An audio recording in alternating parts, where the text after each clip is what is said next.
and this is Caleb Kinchlow on location at the 2012 Unashamed Tour, and the crowds are hype.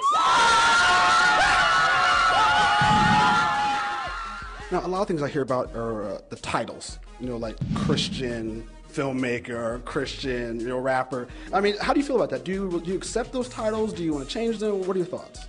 I mean, I think at the end of the day, Christian, in my opinion, a Christian is a noun. It's not an adjective. And so I don't describe myself as a Christian. I am a Christian. So I don't wear Christian shoes. It's not an adjective to me. It's a noun. And that's how the Bible uses it. It calls us Christians. And so Lecrae is a Christian. I am a rapper and I am a Christian, so you can say I'm a Christian rapper, but in terms of a genre, I think that's more of an adjective. And so I'm not really concerned with genres. It's not my ambition to make a genre big. It's my ambition to make sure that Jesus is glorified and that he's honored. And so that's really my major concern. One of the great dilemmas of life is not how you deal with failures, but how you deal with the successes. So how do you handle that success? You're up there blowing up, doing these big things. I mean, how do you stay grounded and humble? Yeah, I mean, it depends on what you see success as. And what's happened for me has been a lot of impact. And impact is great. I think impact is a good thing in some senses, but sometimes it's just here and it's gone. I'm more concerned about influence.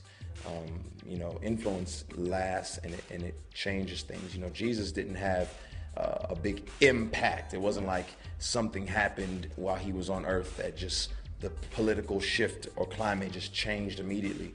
But Jesus has had an unending influence. I mean, he's been, he was crucified thousands of years ago, and look, now we're still so influenced by everything he's done.